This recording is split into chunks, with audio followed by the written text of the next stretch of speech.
from 11 on GB News, the People's Channel, Britain's news channel. Hello there, it's Eamon Holmes here from Breakfast on GB News. We're not just on your television and your screens, you know. We're on DAB plus digital radio, so you can listen to your favourite shows on the move. If you've not yet listened to GB News Radio, it's very simple. We're on your radio player and TuneIn apps, on your smart speaker, phone or tablet, or online at gbnews.uk. Take us with you wherever you go. GB News Radio. You never have to miss a moment of the People's Channel.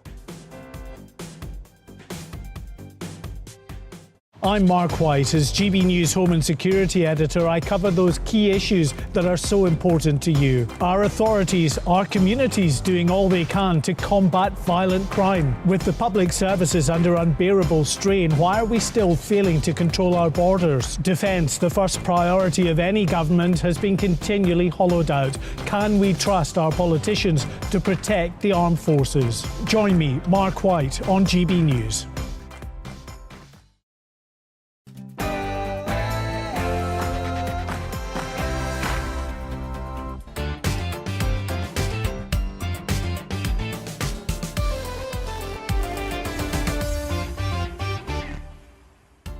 Very good morning. Welcome to Bev Turner today on GB News. This morning we are zooming up to Manchester to hear what's going on at the Levelling Up Convention of the North, where speakers, including Michael Gove, Lisa Nandy and Andy Burnham, will be rabble-rousing for the rights of the North. But hang on a minute, don't those living in the North have a much better quality of life compared to us overcharged and overstretched residents in the South? What do you think? GB Views at gbnews.uk. Also, the English Channel has looked busier than 9 o'clock on the Metrolink into Deansgate this morning. At least 170 people have made the journey so far. I'm going to be talking to Mark White about the incoming small boats.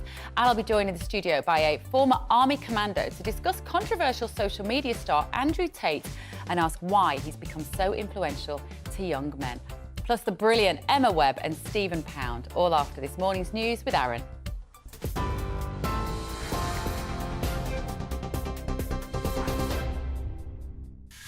Good morning. It is 10:01. I'm Aaron Armstrong in the GB newsroom. Rishi Sunak is likely to come under further pressure this afternoon at PMQs over Nadeem Zahawi's tax affairs.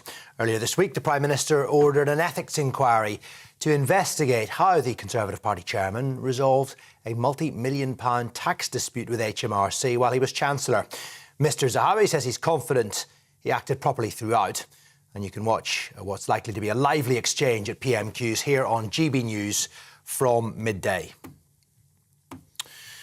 Meanwhile, the government's plan to replace the Human Rights Act has been criticised by MPs and peers. A cross-party committee says the proposed Bill of Rights will make it harder for people to enforce their rights and restrict certain protections against what the government finds inconvenient. But ministers say it will strengthen freedom of speech and curb abuses of the current system. The United States and Germany are expected to make landmark pledges to supply advanced battle tanks to Ukraine later. President Joe Biden's administration has indicated it will provide at least 30 Abrams tanks, with Germany likely to confirm the delivery of 14 Leopard tanks later today. Now, it could pave the way for their allies to follow suit, giving Ukraine a boost as they try to counter a possible Russian spring offensive. However, President Zelensky says Ukraine still needs more. There's a lot of talk about tanks, about modern tanks that we need, about the way this shortfall can be filled. A lot of efforts, words, promises. But it's important not to lose sight of reality. It's not about 5 or 10 or 15 tanks. The need is larger. The families of 2 British aid workers reported missing in Ukraine have confirmed the 2 men have been killed. 28-year-old Chris Parry and Andrew Bagshaw, who was 47, had been attempting to rescue people from the embattled town of Solidar when their vehicle was hit by an artillery shell. They were last seen on January the 6th. A 14-year-old boy has been arrested after a teenage girl was stabbed at a school in Manchester. Officers arrived at Parswood High School yesterday afternoon. The girl was taken to hospital for treatment. Her injuries are said to be serious but not life-threatening. Police are appealing for information. Amazon workers are striking for the first time in the UK in a dispute over pay. GMB members at Amazon's Coventry warehouse are walking out in protest against a pay rise of 50p an hour, which the unions described as derisory because of the severe conditions workers face. Amazon, though, says a tiny proportion of the workforce are involved, and they are proud to offer competitive pay. A GMB union member has said Amazon workers have had enough. The pressure cooker environment that they work in anyway, with the targets that they're expected to reach, they just wear them out, get rid of them, replace them. After all that, they just offered a 50p pay increase in the biggest cost of living crisis that we've had in decades. And I think when workers have got nothing to lose, you see them coming out fighting. And Scottish teachers are halfway through their 16-day strike action. Staff in both South Ayrshire and Edinburgh will walk out today. The unions claim the Scottish Government has little or no interest in resolving the dispute. The Government, though, says the pay demands are not affordable. Water's been restored to 100,000 properties in Scotland after a major pipe burst. A 36-inch water main burst in East Dunbartonshire yesterday, causing the road to split open. Children at a nearby nursery were evacuated following flooding of the nearby streets. Scottish Water says around 250,000 customers were affected, including parts of Glasgow. Classified documents have been found at the former Vice President of the United States home in Indiana. They were discovered by Mike Pence's lawyer last week and have been handed over to the FBI. It comes as investigators are already looking into how Donald Trump and Joe Biden have handled sensitive documents. Thousands of Microsoft users around the world have been experiencing issues accessing its services this morning. The company says they're investigating problems impacting Microsoft 365. That includes Teams and Outlook. The website Down Detector shows over 5,000 people across the UK have reported issues with both Outlook and Teams this morning. This is GB News. We'll bring you more as it happens, of course, but now it is back to Bev.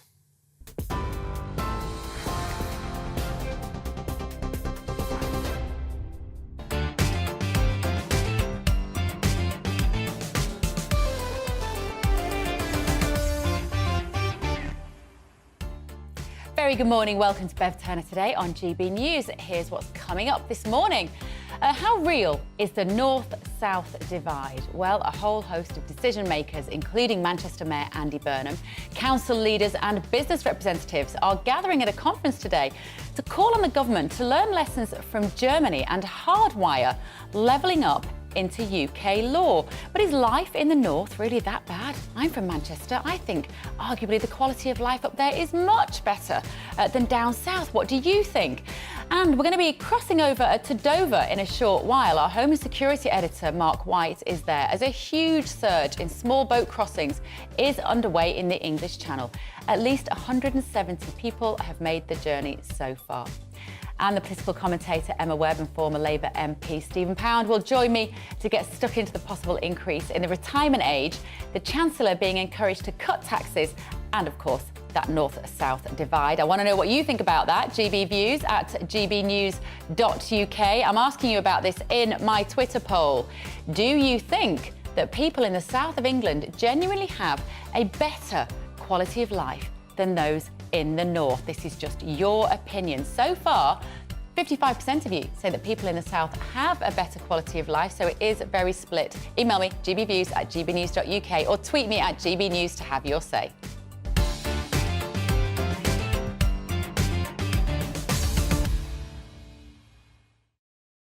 So that Convention of the North is taking place in Manchester today at this very moment. Later, Michael Gove, Lee Sanandy and other key regional figures will speak about levelling up in the north of England. So joining us now from the conference is GB News' political editor, Darren McCaffrey. Good morning, Darren.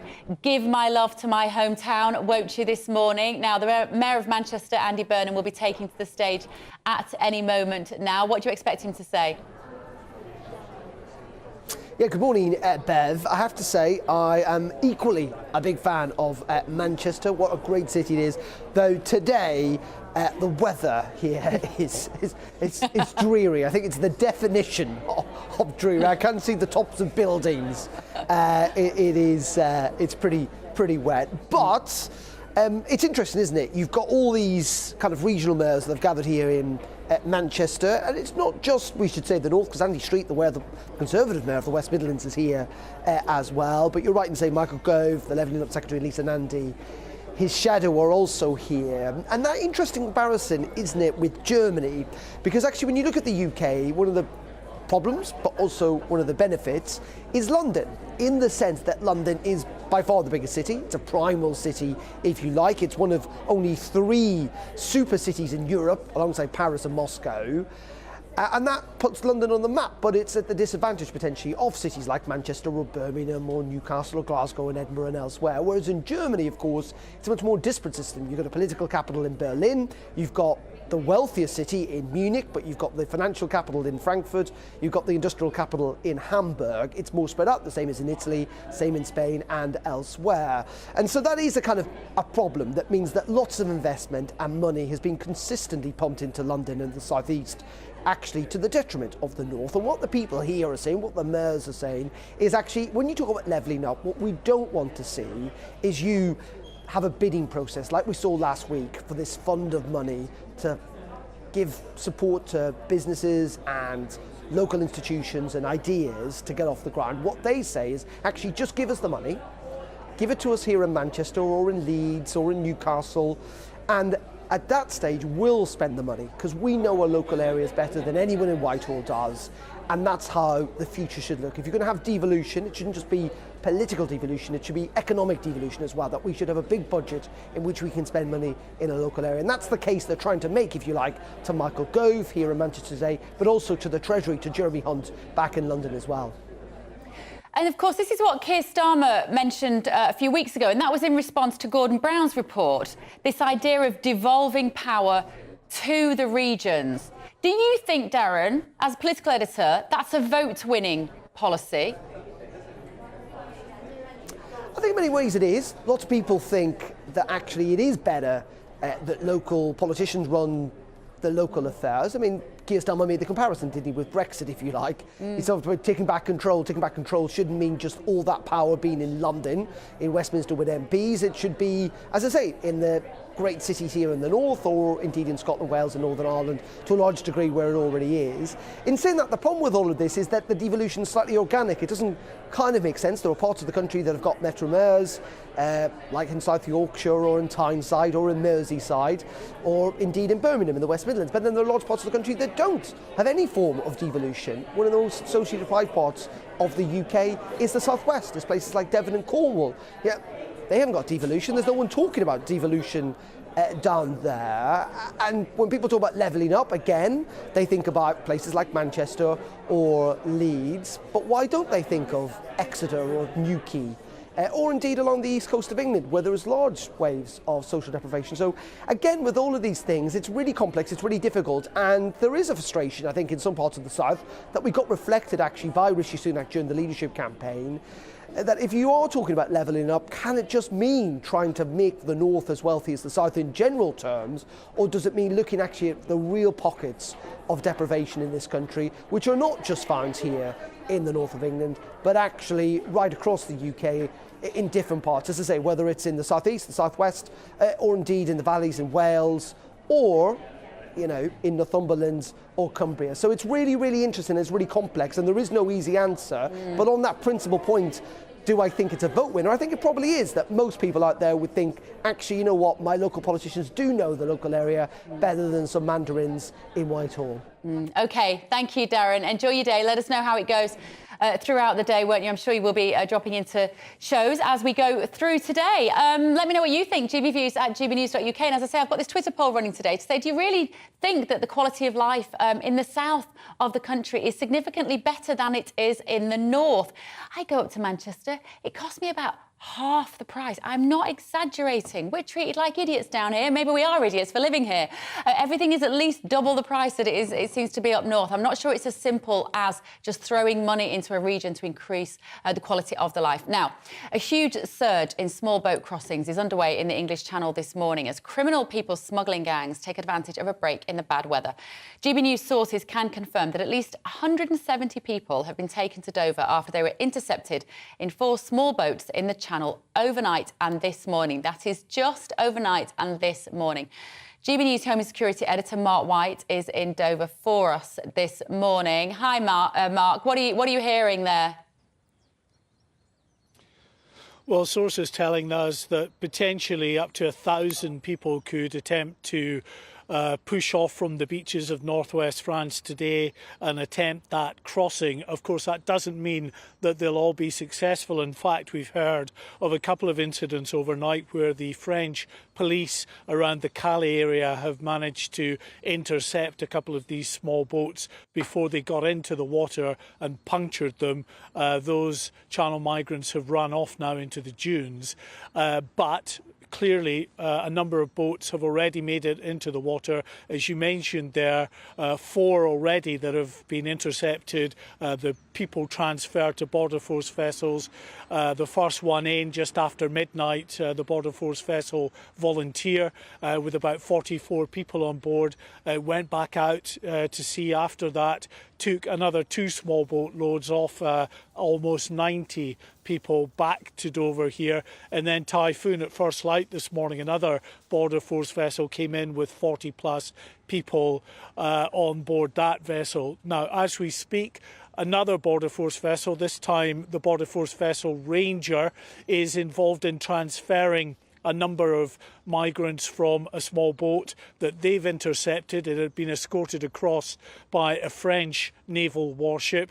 This is a policy that the French have. They don't intervene to try to push back the boats. They say it would be too dangerous to do that. So they effectively shadow any boat in the water. If it gets into difficulties, then they will intervene then to rescue those on board. But otherwise, they will just escort that vessel across into UK waters when the Border Force or lifeboats on this side will pick up these channel migrants. Now, also, Bev, as we speak, we're getting reports that French patrol vessels and warships are currently escorting another 3 small boats from the coastline of France heading towards UK waters. So another 4 boats still out in the channel. 4 have already landed this morning. We are in for an incredibly busy day because this is a small weather window that's opened up in otherwise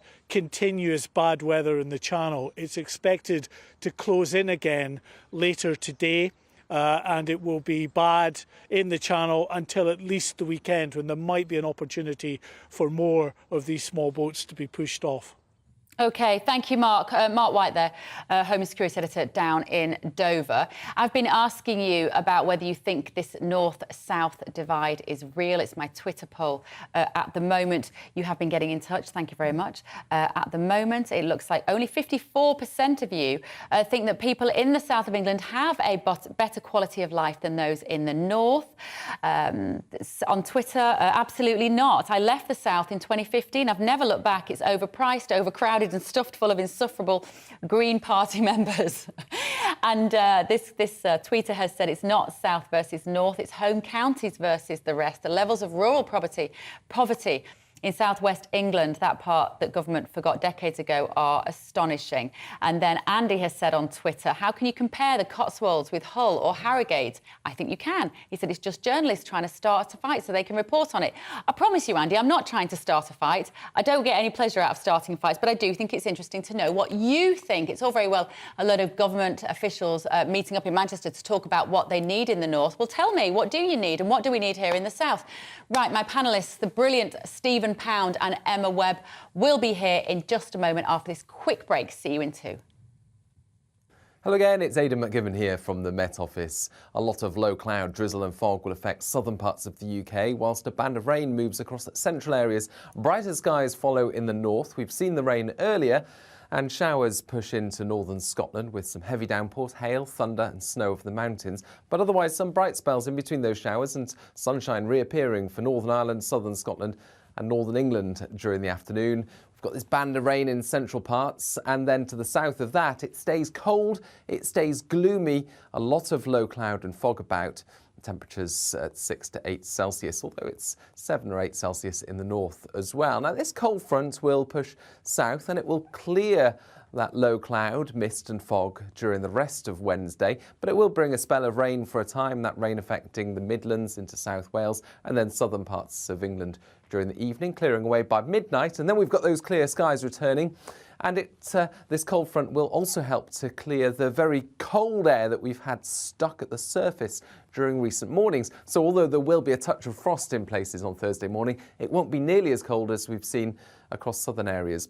Meanwhile, it will be colder in the north because we've lost the southwesterly winds, and so a touch of frost for Scotland, for Northern Ireland, but bright skies for many into Thursday. The best of the sunshine will be in the west, a bit more cloud coming into the east, along with 1 or 2 showers, but for the vast majority, actually, it is looking dry, it's looking bright, and temperatures won't stray far from average, 6 to 8 Celsius by and large up and down the country. So we've lost the very mild air that we've had in the north, and we've also lost the very cold air that's been stuck at the surface in the south. Temperatures mostly returning to average over the next couple of days. Then we've got further showers coming into the North Sea on Thursday evening. Clear spells out to the west, another touch of frost to begin things mainly in the north, and then frosty in the south on Saturday morning. That's where the best of the sunshine will be though.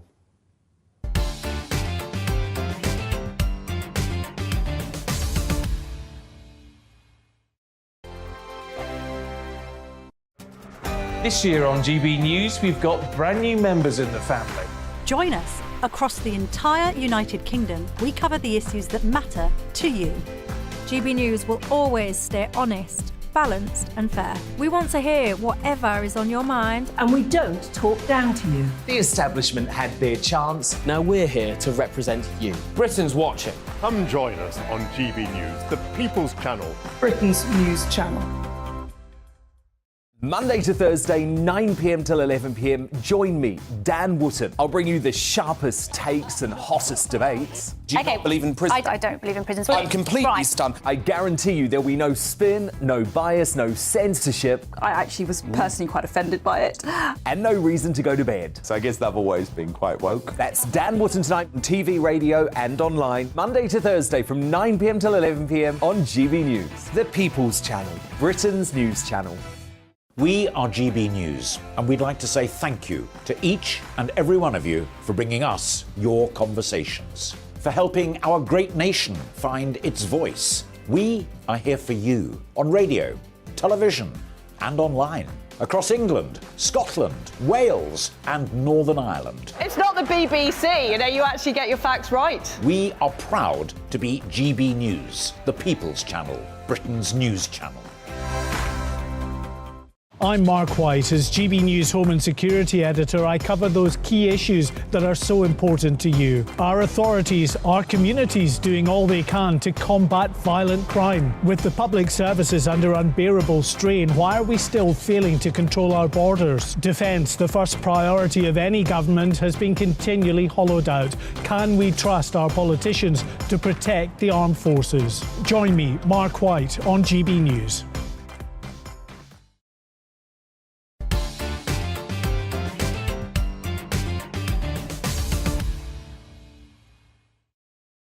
Very good morning. Welcome back to Bev Turner today on your TV and DAB radio, of course. My guests are here. I'm delighted to be joined by political commentator and leader of the Common Sense Society. Is that what your title is? I'm the UK Director of the Common Sense Society. UK Director of the Common Sense Society, and she's full of common sense, Emma Webb, and former Labour MP Stephen Pound. That's it, that's all I've got. The uncommon sense party. Well, we've got youth and experience, Stephen. That is so beautifully subtly put. But thank you, thank you. Right. But surely you're on the youth side of the equation. Well, I'm somewhere in the middle. Okay, I've got a bit of experience and not quite as much youth as I'd like. But anyway, right, we're talking about this Levelling Up conference in Manchester today. This convention. Where are you from originally, Emma? Are you Southern born and bred? I am Southern born and bred, but half of my family is from Bishop Auckland. So north east. So I feel a very strong connection with the north. OK. And do you think the quality of life up north is much worse than down here? Hugely. I think people's life chances, if they stay in the north, is limited. And it would be nice if people could stay in their local area and didn't have to come to London because they thought that was the only way for them to have certain opportunities. So I do think that there is a very, very strong and necessary case for improving people's lives in the north, improving infrastructure, improving things like transport, economic productivity, absolutely. But I think that this whole idea of devolution to Manchester, similar to the sort of thing in Scotland, I think is a terrible idea, and I frankly don't trust local authorities to distribute public money appropriately. I do worry about that, because there's a certain type of person sometimes that works in local councils. I'm not talking about you, Stephen, who I'm not sure would necessarily make the right decisions with the best interests of the local people at heart. But anyway, that is a sort of a terrible slur on people who volunteer and give their time to run local communities. What do you think? Are you London born and bred? Yeah, I am indeed. The thing is, you've got this sort of centripetal force. You get it in every country as people move down towards the capital, because the capital is the powerhouse. You know, that's where the juice flows, and so you get that. And I think the government can do a limited number of things. What a government cannot do is to say people in Bishop Auckland, are going to rise to a certain level. You can't actually buck the market on that. What you can do is to move things like, the Royal Mint went out to Llantrisant and the Armouries to Leeds and DVLC to... You can do things like that. But and the BBC went to Manchester, of course. That was a great success, wasn't it? Well, I think it is for people. If you want to work in the media and you live in Manchester... Yeah. It's provided thousands of opportunities for jobs. Well, things like that, that's all well and good. But I think it's where you actually take it from there. Now, the thing about Andy Burnham and Steve Rotherham, they're actually talking about more of a political devolution. They seem to imply that if you actually have a structural, political, constitutional devolution, everything else will flow from that. And, I mean, I really, really want to disagree with Emma, if at all possible. You can. But I can't on this occasion. Oh. We've got another hour and a half to do that. But... Oh, yes, yeah. But look, I mean, just simply saying, let 1,000 flowers bloom and let, the local authority... Well, I'm not entirely sure. I very choose my words with care, but certain boroughs in London, I wouldn't trust them to run a flipping Welks. Well, exactly. It's a recipe for corruption. I know. It is a recipe for corruption, actually. Such huge amounts of money, and that's what one of the proposals is, to send, instead of allocating money to specific projects or to specific things in the north, that what the government would do is to give them one big lump sum, as we do with Scotland, and then for them to decide how that money is spent on the premise that they would be better placed to understand the local area. And that's not to say that I trust the current system or that I think that central government is particularly good at allocating public money. I don't. I think that we waste a huge amount.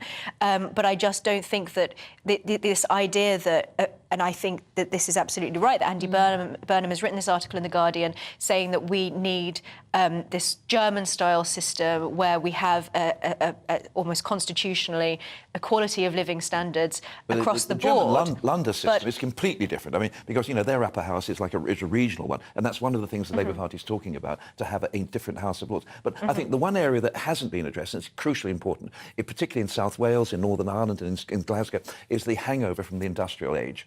Because if you look at life chances, like health outcomes in Belfast, in Cardiff, Swansea, Glasgow... Blackpool... Well, it's off the scale. Yeah. And I think one thing that government has to do is to actually direct health resources and health improvement resources, because it's not their fault, that they're actually brought up in a toxic community and society. Well, and also the fact that the industry left those regions. I know. Perhaps the country did very well out of those industries, and then the industries moved on, and the people were left behind. The argument that Andy Burnham is making is that this equality across the board would help to bring the country together. That seems to be what him and his cohort are getting a rising tide floats all boats. But I don't think that that's what is going to happen here, because we've seen what's happened with devolution to Scotland. It does not result in unity. It results in further fracturing. So I think that we need to find a better way to level up. I hate that phrase, level up. I hate it. It means nothing, does it? It's just a slogan, but also it's a terrible slogan.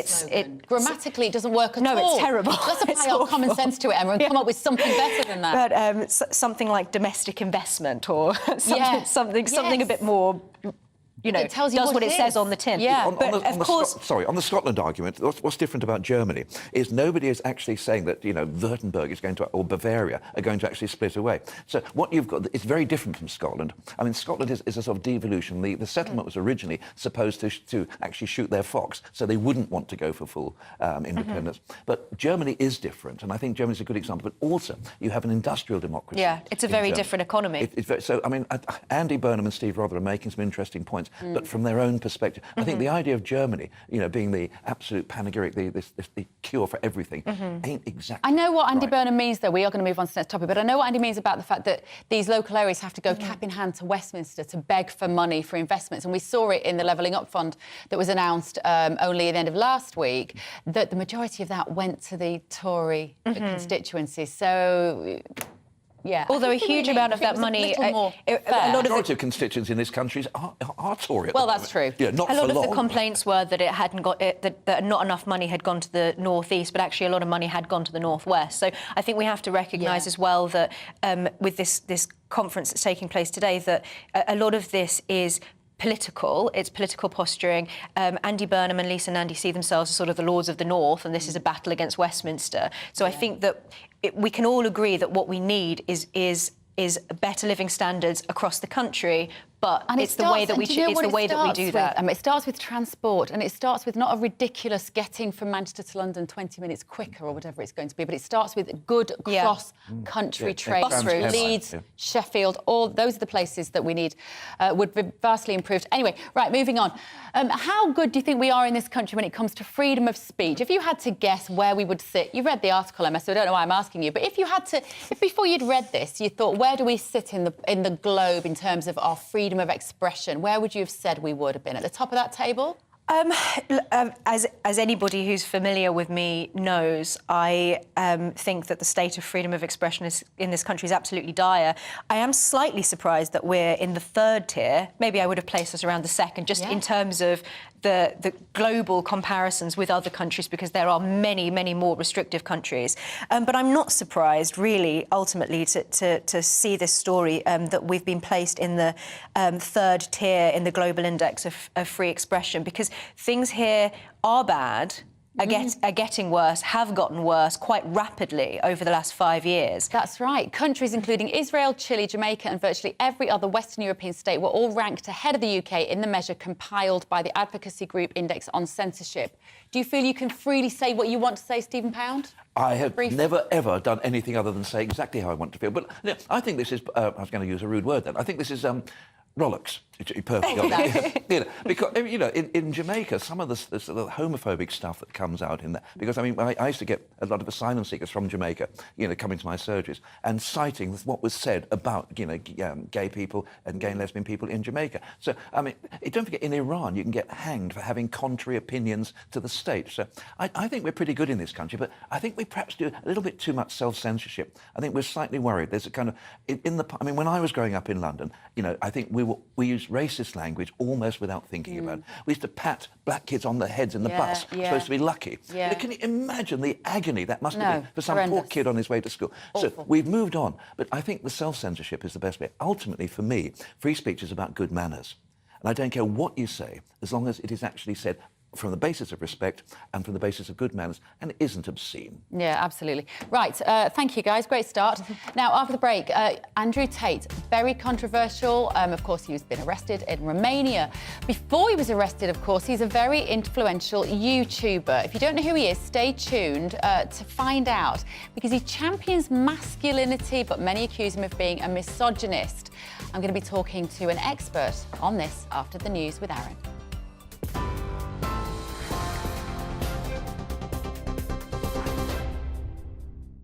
It's 10:32. I'm Aaron Armstrong in the GB newsroom.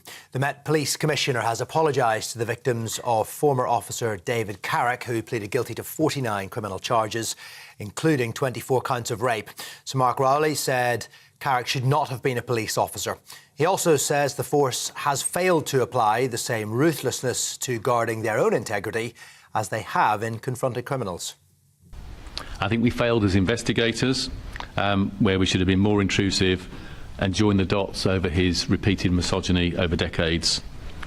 And as leaders, our mindset should have been more determined to spot and root out such a misogynist. So as I say, I apologise to his victims, and I want to say sorry to all the women across London who feel let down by this and whose trust in policing is shaken by this.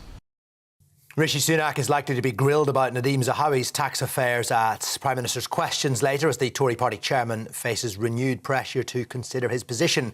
The Prime Minister has resisted calls to sack the Tory party chairman, but has launched an inquiry after it emerged Mr Zahawi paid a penalty to settle a multi-million-pound tax dispute with HMRC. Mr Zahawi says he's confident he acted properly throughout. The United States and Germany are poised to announce the delivery of tanks to Ukraine. In a policy reversal, Washington's expected to pledge at least 30, with Germany to offer 14 advanced battle tanks, paving the way for allies to follow suit. Ukraine believes a possible tank coalition could be a game-changer in the conflict with Russia. The Kremlin, though, says US tanks being sent to Ukraine will burn like all the rest. A 14-year-old boy has been arrested after a teenage girl was stabbed at a school in Manchester. Officers arrived at Powers Wood High School yesterday afternoon. The girl was taken to hospital for serious but not life-threatening injuries. Police are appealing for information. TV online and DAB plus radio. This is GB News. Do stay with us.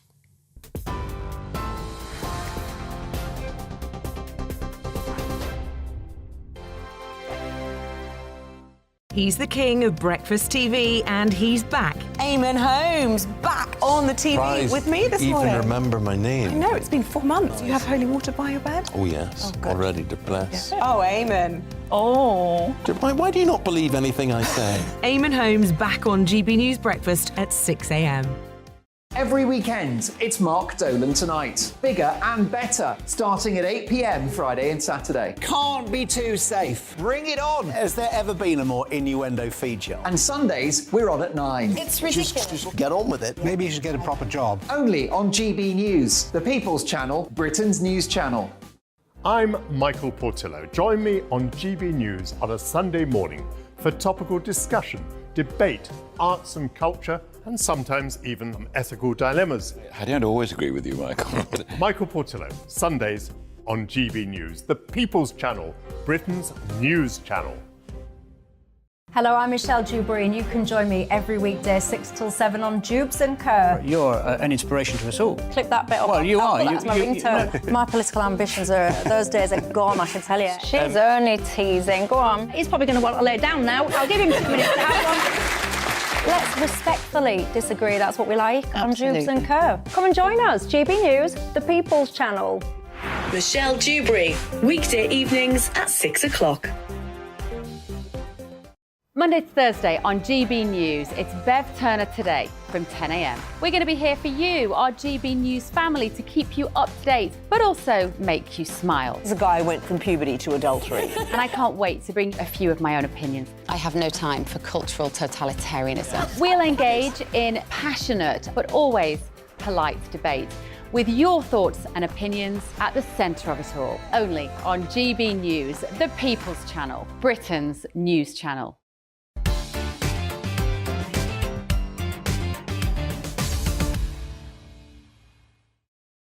Welcome back to Bev Turner Today on GB News TV and DAB Radio. Now, when I say Andrew Tate, some of you may absolutely love him, some of you will despise him, and many of you might have no idea who he is. Well, the controversial British-American online influencer rose to fame in 2016 after being removed from the TV show Big Brother. Social media platforms YouTube, Facebook, Instagram and TikTok have banned him. TikTok said that misogyny is a hateful ideology that is not tolerated. In his videos, Andrew encourages men to be more masculine and traditionally masculine, and tells them to focus on making money. He's very controversial. He's currently under arrest. Is this a voice that men need in 2023?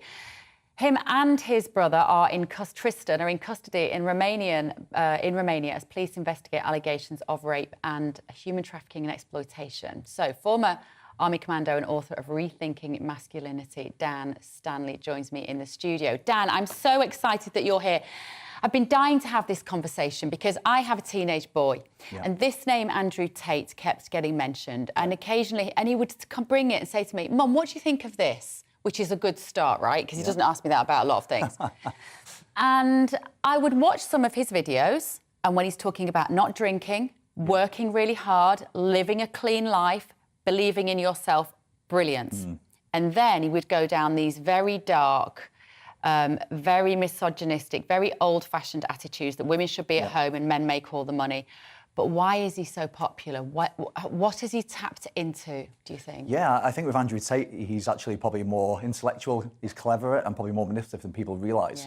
I think there's an aspect of why him and why now, and if we look at those as two separate points, you know, he's somebody that's spent decades in a public arena. He knows how to get people's attention. And obviously nowadays, attention is currency and it's valuable to people.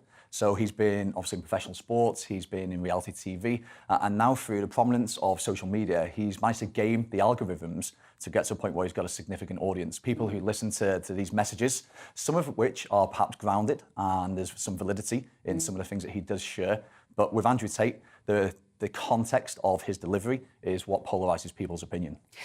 He's very sharp, he's very articulate, as you say. Sure. He's an incredible wordsmith, actually.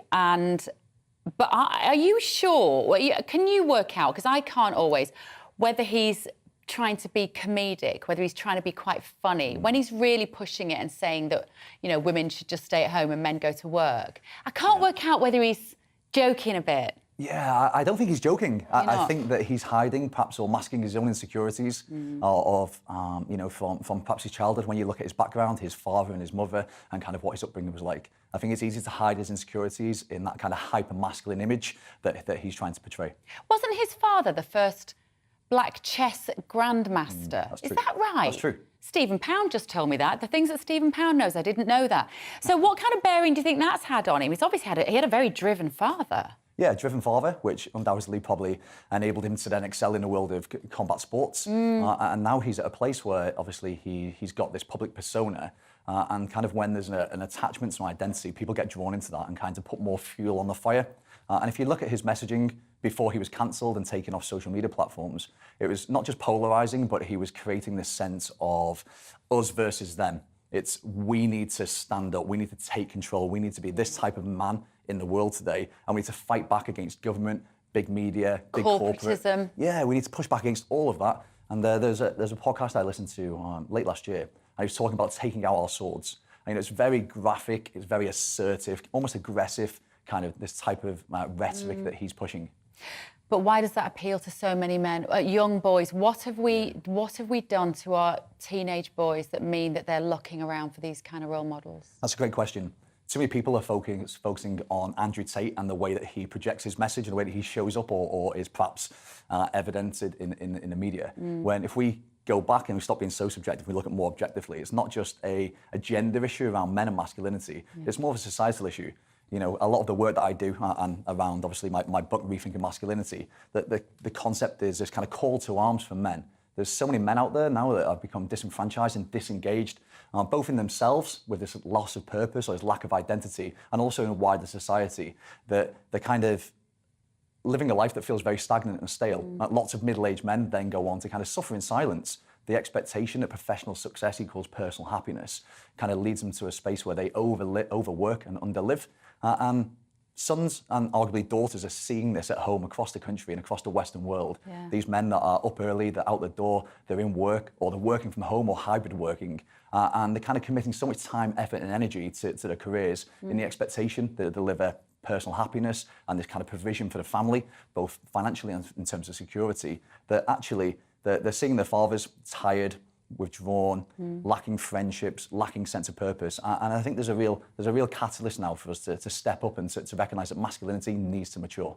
In what way, though? Because one of the things that I've always been arguing about is that it's very much seen that once you become parents, I think men lose their way a lot of the time then. I think men get a hard time for going to work. It's quite hard looking after children, right? It's quite hard looking after babies. It's a bit easier to go to the office. But I think that now that we're getting a little bit more balance in that area, that especially some of the young men that I used to work with, I used to run antenatal business, the younger men really enjoyed having a better balance and spending some quality time with their babies and their toddlers.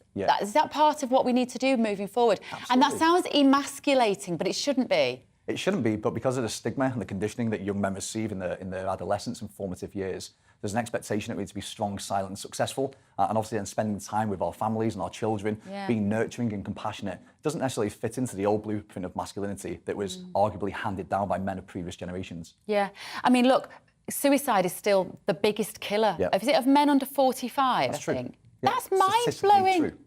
Like, if that isn't some sort of emergency that needs addressing, and yet it doesn't, we don't really, I know we talk about mental health kind of in the roundup, people go, oh, you know, mental health, we ought to think about it, we hear about it a lot, but we are failing men almost more than we're failing women. Yeah, I would suggest that there's an element of societally us trying to engage men, but men not giving themselves permission to accept that engagement. You know, you can hold your hand out, but if somebody doesn't take it, then you're still at kind of maintaining the status quo. Haven't we done a disservice as well with this phrase, toxic masculinity? Because I think what that has become misunderstood and bastardised into is this idea that you can't be tough, that you can't be strong, because actually you're a very attractive man, Dan. Like strong, you know, strong masculine men are what most women want. It's sounding like, you know, and I don't mean, see, as I cringe as I'm saying that, because it does sound old-fashioned, but we've got to somehow allow men to be who they are primarily, the vast majority, meant to be. Am I falling over myself here? I'm getting myself tied in knots, aren't I? No, I think you're exactly right. You know, if I was to put that into layman's terms, that masculinity is a construct of society. It's a certain set of traits that we embody that are perhaps conditioned into us from society, from parents, from education. And we're at a stage now where perhaps some of those traits they're not outdated, and I don't believe that masculinity is toxic, but I do feel it's dysfunctional. This kind of premise on kind of provision for our family being the breadwinners. In a world today where there's equality and there's parity between gender, or we're moving towards it, lots of men are feeling lost. Yeah. We can't really talk too much about, obviously, Andrew Tate has currently, I think, you know, as we say, he's in custody, charged with these offences. It's very difficult to know. But if he does step out of the public eye, what would you like to see in his place? What kind of man on social media that the kids will look up to? Yeah, I was asked this question on a podcast recently. And it's like, who would we say are role models for young boys and the men of today? And we're lacking. We are? Yeah, you know, when I was kind of putting the research together for my book, I was kind of looking at some of the public personas, and Daddy Pig in Peppa Pig. Lots of parents of young children will relate to that. Homer Simpson, you know, drinking away his boredom at Moe's Tavern. Like, who's really out there? And because of the way that algorithms are set up now, it's kind of an echo chamber. So as soon as you start looking at Andrew Tate or people who are showing a similar rhetoric, you know, then the algorithms follow you around the internet, and before you know it, you kind of be living in this state of negative and perhaps toxic messaging. So I'd suggest, if I was to look at role models, people like Johnny Mercer, MP, veterans minister. He's somebody that, for me, when I look at him, his public persona, and the things that I read and see him say and do, and the way that he represents his community constituents, he's a man of value and integrity. Joe Wicks is pretty good.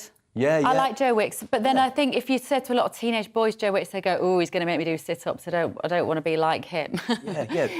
Integrity, honesty, energy, enthusiasm, passion, family. You know, this real kind of zest for living a life, and not just spending it stuck behind a desk or trying to prove our worth through our work. What would you say to teachers who have to work with these troublesome teens? We've got a story we're going to be discussing with the panel in a bit about knife crime and how these poor teenagers, especially after the last 2 or 3 years, have had such a hard time. What should teachers be doing more of, do you think, at school with boys? Yeah, I think it's more perhaps a policy piece rather than teachers directly.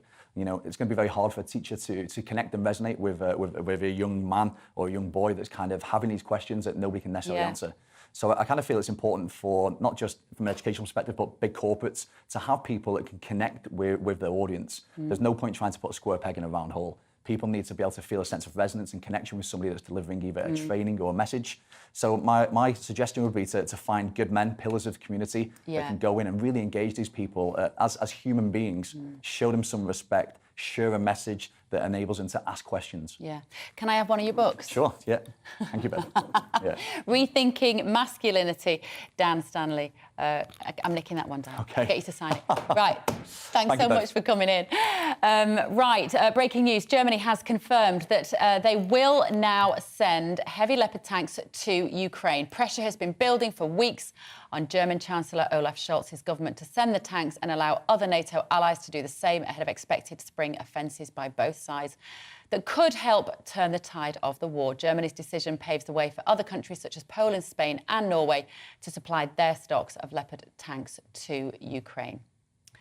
So moving on, today Scotland celebrates the 264th birthday of its national bard, Robbie Burns. But over the last year, the 18th century poet has faced criticism over the moral dilemmas that he faced during his lifetime. Our Scotland reporter, Tony Maguire, has been to Glasgow to find out more. So, Burns Night is already upon us. But it's been a tough old year for the bard. Discussions have been ongoing on whether or not to reference his brush with the slave trade alongside his portrait hanging in Scotland's National Gallery. I met one of Scotland's leading Burns experts at Glasgow University to get to the bottom of this latest attempt to cancel Robbie Burns. If we rewind to May 1786, Burns's prospects aren't so good, and he tells us quite clearly, he is thinking of going to Jamaica to work on the slave trade. But he knew fine that bookkeepers like others would be pressed into service. Burns was thinking of going, but of course, crucially, doesn't go. To emphasise that and not to cite the 9 instances where he speaks out against slavery seems to me to be a wee bit asymmetrical. Going all the way back to my school days, everything I can remember about Robbie Burns tells me that he was a man for the people and he abhorred injustice. I asked Professor Carruthers just how fair is it that we're judging an 18th century poet by 21st century morality standards? I don't want to downplay any injustice, and Robert Burns didn't want to downplay any injustice. And ultimately, if we look at his writings in the round, he has a clear abolitionist voice. He is clearly against slavery. What do? Do we whitewash history? In other words, we cancel stuff. And the danger there is that we paper over the stuff that we might rightly want to object to. Okay, so we've heard the academic perspective. What do the people think? Do you think we should be judging someone that lived in the 18th century by 21st century standards? Probably not, no. Because, he, contributes a lot to, primary school. Yeah, remember, some of his poems, and, it was always a big deal, doing it in front of your school. I mean, I think he's done so much for not even just Scottish culture, but, global culture and literature that, I mean, especially if he didn't even take up the job, I wouldn't say that's enough to cancel him. Then I'm not sure where I stand on whether people from the 18th century should be cancelled or not. So there we have it. Both Professor Carruthers and members of the public give a big no to cancelling Robert Burns. This is Tony Maguire for GB News in Glasgow. So, welcome back. Right, Emma Webb is here, UK Director at the Common Sense Society, and former Labour MP Stephen Pound. This is a depressing story, but nothing that we couldn't see coming when we were talking about the madness of locking up teenagers during the pandemic. A surge in killing sprees by American teenagers. Juvenile crime had been falling across America for several decades, but federal data from 2020 show that killings committed by juveniles rose by 30% compared to the previous 12 months, and the pandemic is being blamed for this. Not really a surprise, is it, Emma? No, what I find interesting about this is the headline in the Times. It says, pandemic blamed for surge in killing sprees. But is it the pandemic or is it the public health policies that America chose to implement? Well, sometimes they actually blame a virus for this. You have to draw the distinction, don't you, between what was the virus and what was the decision Because making. if it is the case that this is resulting from the fact that all of these young people have been locked inside and all of the consequences of that, then, of course, that's not the virus, that's not the pandemic, that's the way that the government has chosen to respond. Absolutely. But I do find this a curious story, and I'm not entirely sure what to make of it, because the idea of blaming the pandemic or blaming lockdown for these killing sprees sounds to me like not an excuse or a cop-out, but it doesn't sound like it could possibly be the full and real reason for this sudden rise. Of course, it might have some kind of impact on it, but they're obviously looking to find some kind of reason for why this has occurred. And I can imagine that, I mean, America is a very large place and different states responded in different ways to the pandemic. So I feel like this is probably not the full story. It raises the question but doesn't give us the answers as to why, doesn't it, really, Emma? You're so right. What do you think, Stephen? Absolute cobblers. Look, in all honesty, if the lockdown was going to be in any way responsible for killing spree, it would have happened during the lockdown. It would have happened when people locked up at homes. No. Well, no, hang on a second. The terrifying thing about this is the youth, the age of some of the people who are doing it. And if you've got, there's more guns than there are people in the United States. We know that. And so you've got some kid at home in lockdown. The pressure, I remember all too well. People say, oh, God, I can't go out. And, the divorces rose, family arguments happened. It was a terrible time during lockdown. God alone knows what's happening in China. But certainly in London, it was awful. And so if somebody was actually going to go tonto and actually, pull out a 9mm, they would have done it then. I simply don't see that there's a read across or a correlation here. But I tell you what it is. I mean, in this, it's saying that one of the leading prosecutors is saying that during COVID, without school being a constant kind of stabilising structure for many of our kids, that has helped to lead, unfortunately, to the rise in violent crime. I think this is a reaction for these teenagers.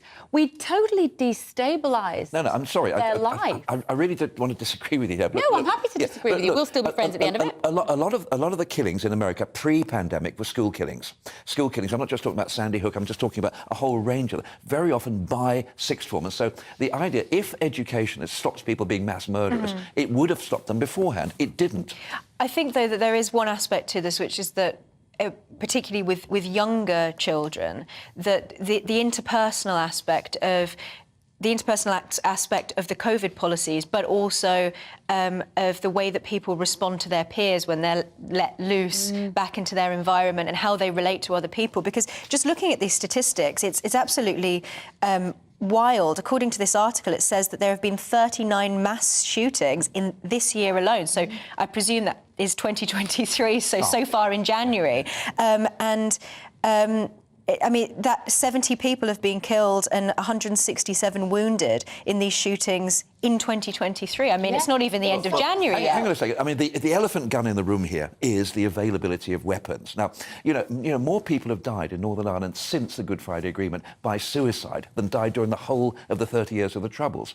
And in most cases, they used to put down accidental discharge of weapons, because a lot of them were police officers and ex-military. But it was the availability of weapons. One of the reasons why farmers commit suicide is because they have shotguns. So it's the availability of weapons. Now, how on earth are you going to actually take away? You remember Charlton Heston's bumper sticker? He says, the only way you'll take away my gun is when you pry it from my cold, dead hands. Charlton Heston, Moses, guns of Moses. I mean, it's outrageous. Well, hang on a minute. Looking at these figures, federal data from 2020 show that killings committed by juveniles rose by 30% compared to the previous year. So it was during the pandemic. It was 2020. But I was saying it was happening before maybe not at the same volume. 30%? This story in Virginia is a 6-year-old who's shot their 26-year-old teacher. So we're talking about this 6-year-old will have spent the majority of their life, of their sort of cognitively the most formative period of their life will have been spent locked inside, and importantly,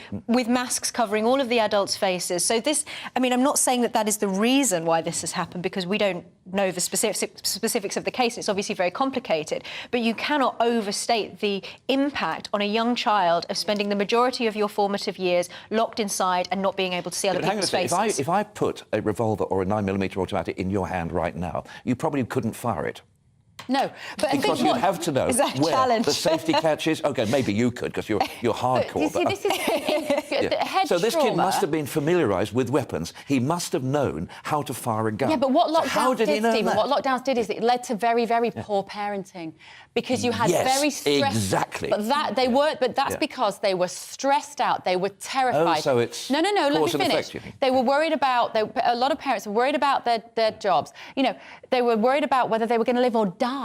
They were constantly looking on the media to see what the latest was going to be about the death rates, and kids actually got neglected in lockdowns, even though they were in houses. Interestingly, and a lot of the time, as this woman has said in this article, they were taken out of school. They lost the stability of school.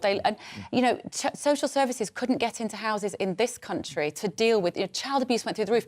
Head trauma, Great Ormond Street Hospital head trauma for children went up by something like about 500%. I seem to remember during lockdowns. It was the absolute dereliction these subtle differences make a huge impact. To protect the elderly and the vulnerable. But the availability of weaponry has to be a factor here. Of course. If you've got a how did that 6-year-old child know what a gun was? You don't just see it from cartoons on television. It's not just Grand Theft Auto and San Andreas. You've got to actually hold the thing, and it's a very hard thing to fire. It's a gun. It's not just spray and pray. You've actually got to learn how to do it. So somehow this child has a gun in the house, and that is the real problem. The real problem, because when you get people in America, senators saying the answer to the school massacres is to arm the teachers. Yeah, then all you're doing is you're upping the. But I don't see this as a conversation about gun crime. I see this as a conversation about what we did. Am I steering it in that direction? I'm very happy to steer it any way you want, Stephen. Right, that's the end of our first I could try to steer it. Do you fancy working until you are 68 years of age? Well, that could soon be happening. We're going to get stuck into that after the morning's weather.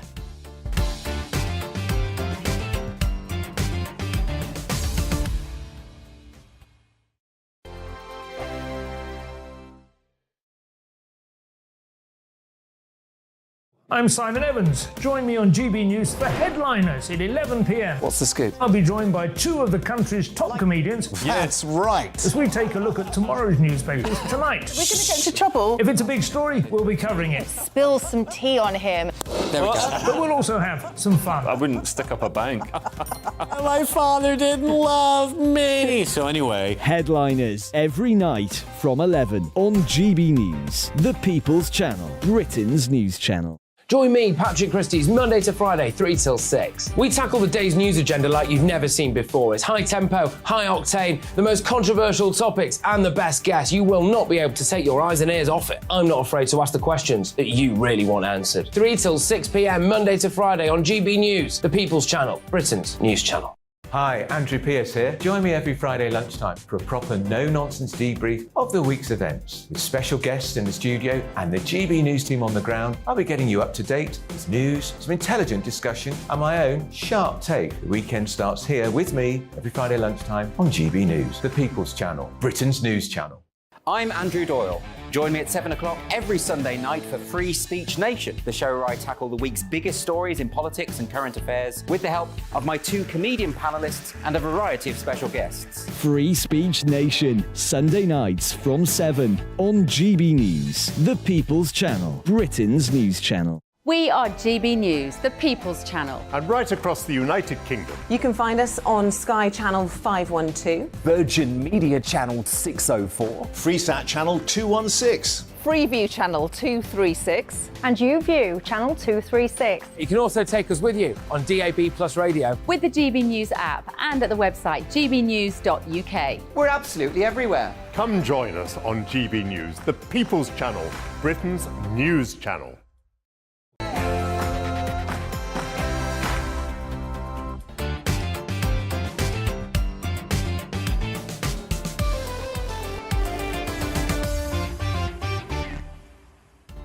Very good morning. Welcome back to Bev Turner today on GB News TV and DAB Radio. You've been sending in so many messages about this North versus South debate and whether the quality of life is better here in the South. This is because we've got this conference, this Levelling Up conference up north in Manchester today. We're going to be talking to somebody from there before 12 o'clock this morning. And as the government also moves to raise the retirement age amid dire economic forecasts, will you agree to work for an extra 2 years before retirement? We'll discuss all that. I'm trawling through your messages, but first look at the latest news with Aaron.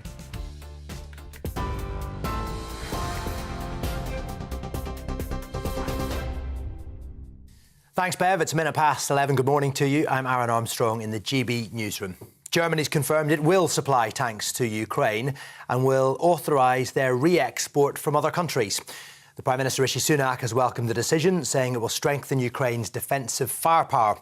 Germany's agreed to provide 14 Leopard 2 tanks and has lifted its veto on allies sending their German-made vehicles. The United States are expected to pledge at least 30 of its Abrams tanks later, providing a major boost to Ukraine's ability to counter a Russian spring offensive. The Kremlin's described the move as a blatant provocation and says US tanks in Ukraine will burn like all the rest. The Met Police Commissioner says painful stories will emerge as work progresses to rid the force of hundreds of corrupt officers. It comes as Sir Mark Rowley apologised to the victims of former Officer David Carrick, who pleaded guilty to 49 criminal charges, including 24 counts of rape. He says Carrick should not have been a police officer and says the force has failed to apply the same ruthlessness to guarding their own integrity as they have to confronting criminals. I think we failed as investigators, where we should have been more intrusive and joined the dots over his repeated misogyny over decades. And as leaders, our mindset should have been more determined to spot and root out such a misogynist.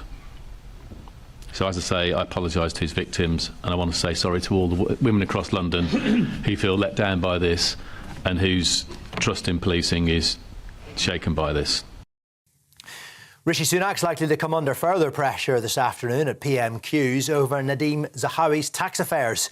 Earlier this week, the Prime Minister ordered an inquiry to investigate how the Conservative Party chairman resolved a multi-million-pound tax dispute with HMRC while he was Chancellor. Rishi Sunak has so far resisted calls to sack Mr Zahawi, who claims he acted properly throughout. And you can watch PMQs live here on GB News from midday. Meanwhile, the government's plan to replace the Human Rights Act has been criticised by MPs and peers. A cross-party committee says the proposed Bill of Rights will make it harder for people to enforce their rights, and it restricts certain protections that the government finds inconvenient. But ministers say it will strengthen freedom of speech and will curb abuses of the current system. A 14-year-old boy has been arrested after a teenage girl was stabbed at a school in Manchester. Officers were called to Powers Wood High School yesterday afternoon. The girl was taken to hospital for injuries said to be serious but not life-threatening. Police are appealing for information. Amazon workers are striking for the first time in the UK in a dispute over pay. GMB members at Amazon's Coventry warehouse are walking out in protest against a pay rise of 50 pence an hour, which the union has described as derisory because of the conditions workers face. Amazon, though, says a tiny proportion of the workforce are involved, and they are proud to offer competitive pay. A GMB union member, though, believes Amazon workers have had enough. The pressure cooker environment that they work in anyway, with the targets that they're expected to reach, they just wear them out, get rid of them, replace them. After all that, they just offered a 50 pence pay increase in the biggest cost of living crisis that we've had in decades. And I think when workers have got nothing to lose, you see them coming out fighting. Scottish teachers are halfway through their 16-day strike action. Staff in both South Ayrshire and Edinburgh have been walking out today. The unions claim the Scottish Government have little or no interest in resolving the dispute. The Government says the pay demands are not affordable. And water's been restored to 100,000 properties in Scotland after a major pipe burst. A 36-inch water main burst in East Dunbartonshire yesterday, causing the road to split open. Children at a nearby nursery were evacuated following the flooding of the streets. Scottish Water, though, says around 250,000 customers were affected, including parts of Glasgow. This is GB News. More as it happens. But now it's back to Bev.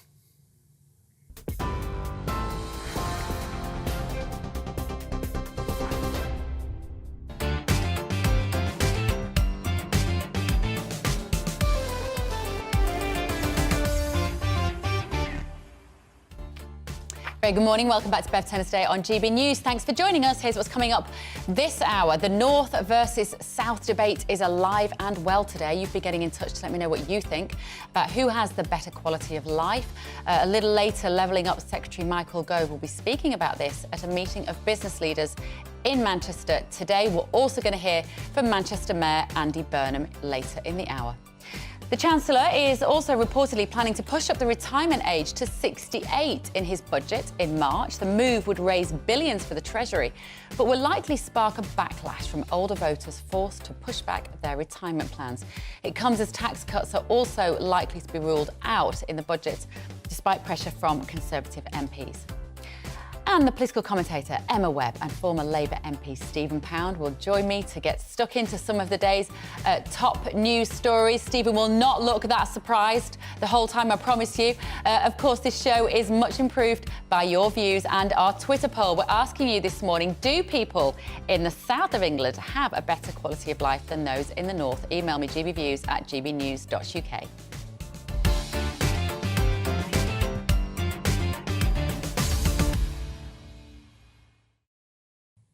So the Convention of the North is taking place in Manchester right now after money was awarded by the government to various projects last week for levelling up. A think tank has claimed that the north of England is being badly neglected by the government despite its levelling up policy. Meanwhile, the Mayor of Manchester, Andy Burnham, in order to provide equal living standards across the nation, levelling up, he said, should be hardwired into law. The British government has previously laid foundations for a successful levelling up policy. OK, it wasn't in this country, but we did it in a different country, which is great, isn't it? We can, post-war Germany, we had a hand in creating the structure. So let's take that, but let's say, well, come on then, let's look at what happened and let's do the same here and take levelling up from a powerful idea into an even better reality. We need to go further down this devolution road. But everybody's on this journey. The North is on this journey. I have the real sense at this 4th Convention of the North that we're not going back to the way things were. We are getting more organised as a collection of geographies. We are working across political lines. We are increasingly speaking with one voice back to Whitehall and Westminster. Things can't be as they've always been, where we have been at times treated as second class. We're saying we're requiring actually change in a polite way, but in a pretty firm way.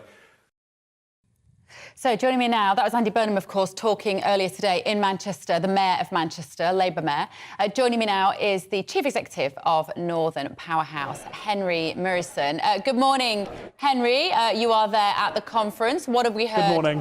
What have we heard this morning? Have you been impressed? Is it what you want to hear?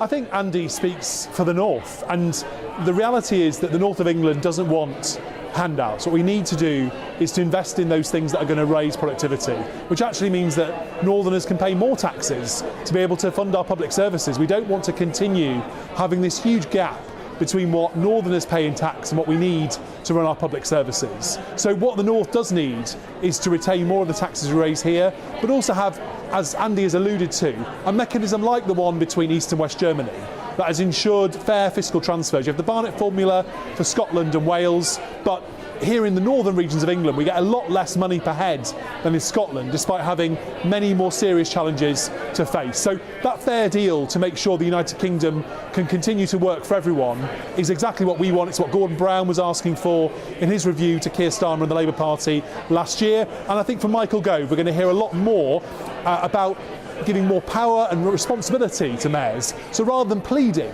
mayors actually have got the money to spend on the services that will, and the interventions that will raise productivity, as well as central government getting on with projects like Northern Powerhouse Rail that will unlock growth not just here in Manchester but across the north in cities like Sheffield, Bradford, Leeds, Newcastle and Hull.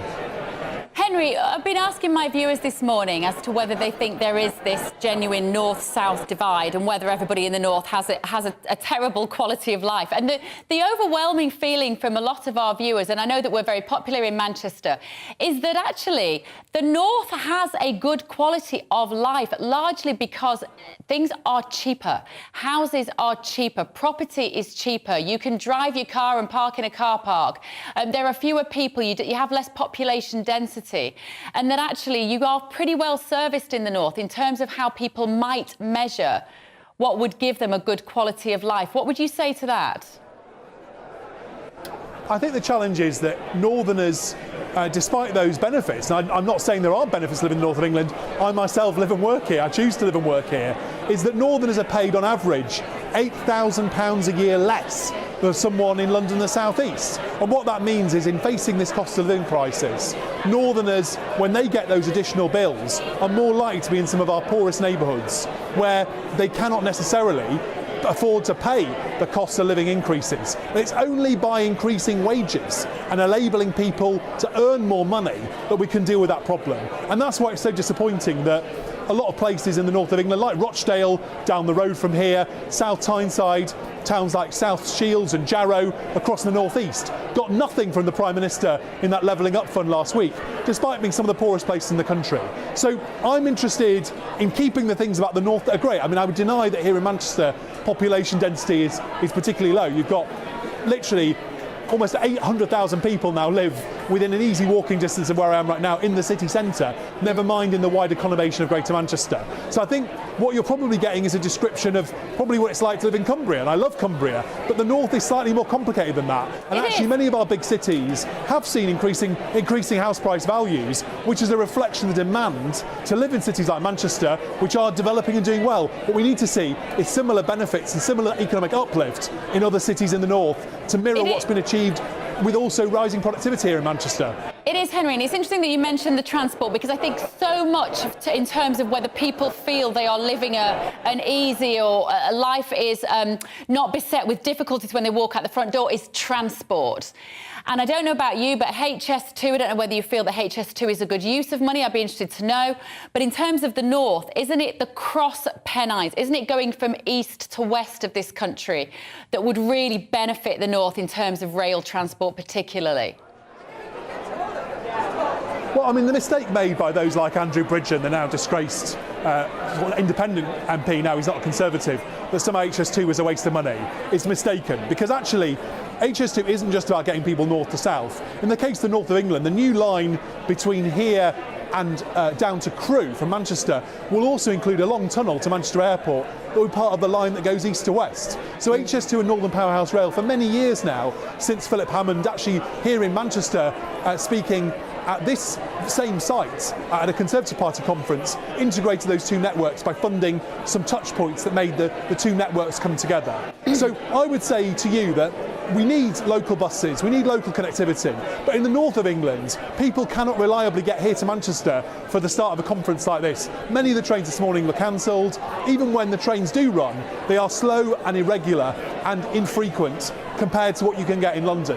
And I think that the challenge for the north of England is we have millions, almost 8 million people just living in the corridor that stretches along the M62. But try and get to Manchester this morning by car, you'll be stuck in a traffic jam for many, many hours in many cases.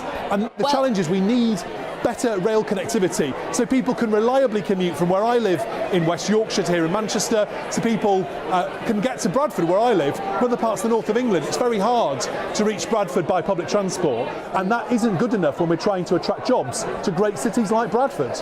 OK, well, keep up the good work, Henry. And if it's any consolation, I can't catch a train or sit in a car without being in a traffic jam here in London either. So I think it's bad all across the country. But I appreciate your points. You have Crossrail, though, to use, and we don't have that. You have an alternative in Crossrail. The problem is on the M62, there is no credible alternative, and that just isn't good enough. And that's the message that Michael Gove's going to hear from us to take back to ministers like in the Department for Transport, who frankly need to do better.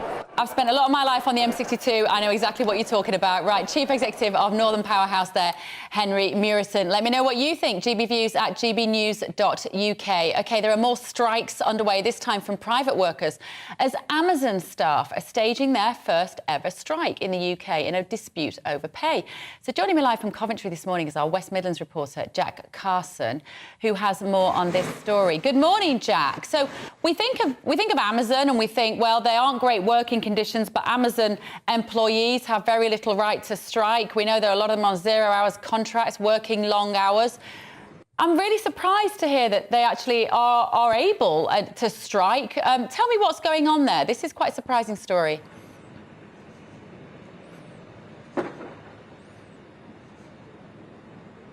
Well, good morning, Bev. Welcome to Coventry, where, of course, all the attention is on this Amazon warehouse here. I'm joined now by Stuart Richards, who's a senior organiser for the GMB union, to tell us a bit about, as you mentioned, why they've decided to strike. Why is it that your members have walked out today? Our members have walked out in a dispute over pay. So essentially, since coming out of lockdown, these guys were working all the way through the pandemic. They did a huge amount of hours.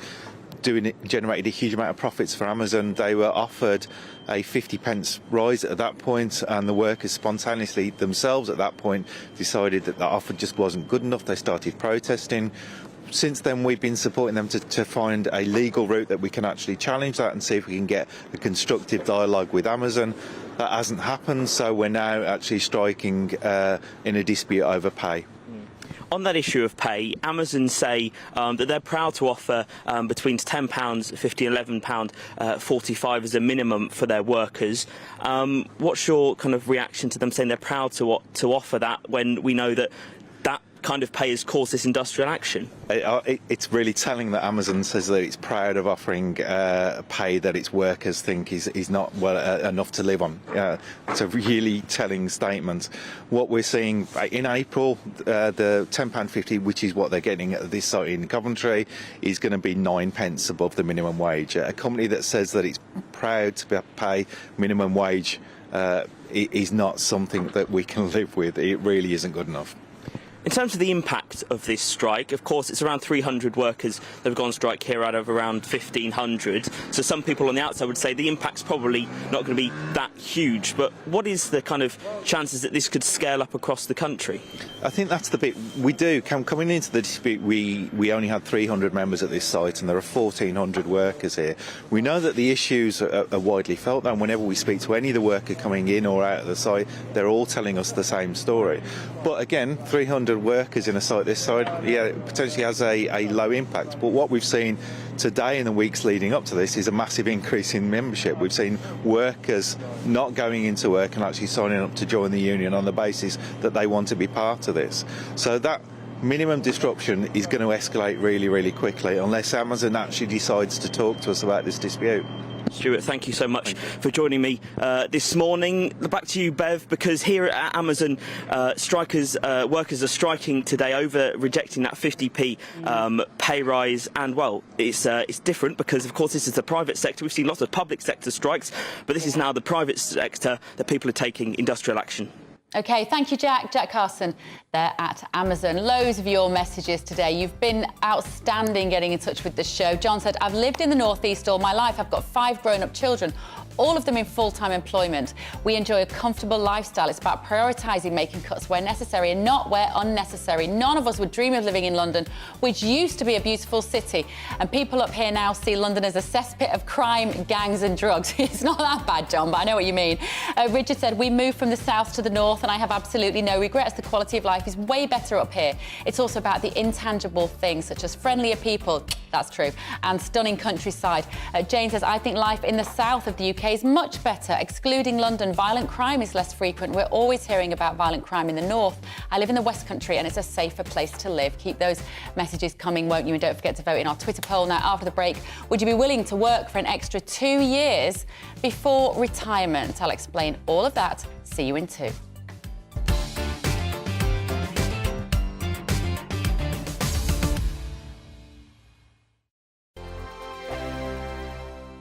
Monday to Thursday, 9 p.m. till 11 p.m. Join me, Dan Wootton. I'll bring you the sharpest takes and hottest debates. Do you not believe in prisons? I don't believe in prisons. I'm completely stunned. I guarantee you there'll be no spin, no bias, no censorship. I actually was personally quite offended by it. And no reason to go to bed. So I guess they've always been quite woke. That's Dan Wootton tonight on TV, radio and online. Monday to Thursday from 9 p.m. till 11 p.m. on GB News. The People's Channel, Britain's news channel. Hello, I'm Michelle Dewberry, and you can join me every weekday 6 till 7 on Jubes and Kerr. You're an inspiration to us all. Clip that bit up. Well, you are. That's my ringtone. My political ambitions those days are gone, I can tell you. She's only teasing. Go on. He's probably going to want to lay down now. I'll give him 2 minutes to have one. Let's respectfully disagree. That's what we like on Jubes and Kerr. Come and join us. GB News, the People's Channel. Michelle Dewberry, weekday evenings at 6 o'clock. I'm Andrew Doyle. Join me at 7 o'clock every Sunday night for Free Speech Nation, the show where I tackle the week's biggest stories in politics and current affairs with the help of my 2 comedian panellists and a variety of special guests. Free Speech Nation, Sunday nights from 7 on GB News, the People's Channel, Britain's news channel. I'm Michael Portillo. Join me on GB News on a Sunday morning for topical discussion, debate, arts and culture, and sometimes even ethical dilemmas. I don't always agree with you, Michael. Michael Portillo, Sundays on GB News, the People's Channel, Britain's news channel. He's the king of breakfast TV, and he's back. Eamon Holmes, back on the TV with me this morning. Even remember my name. I know, it's been 4 months. You have holy water by your bed? Oh, yes. Already to bless. Yeah. Oh, Eamon. Oh. Why do you not believe anything I say? Eamon Holmes back on GB News Breakfast at 6 a.m. This year on GB News, we've got brand new members in the family. Join us. Across the entire United Kingdom, we cover the issues that matter to you. GB News will always stay honest, balanced and fair. We want to hear whatever is on your mind, and we don't talk down to you. The establishment had their chance. Now we're here to represent you. Britain's watching. Come join us on GB News, the People's Channel, Britain's news channel. We are GB News, the People's Channel. And right across the United Kingdom. You can find us on Sky Channel 512, Virgin Media Channel 604, Freesat Channel 216, Freeview Channel 236, And YouView, channel 236. You can also take us with you on DAB Plus Radio. With the GB News app and at the website gbnews.uk. We're absolutely everywhere. Come join us on GB News, the People's Channel, Britain's news channel.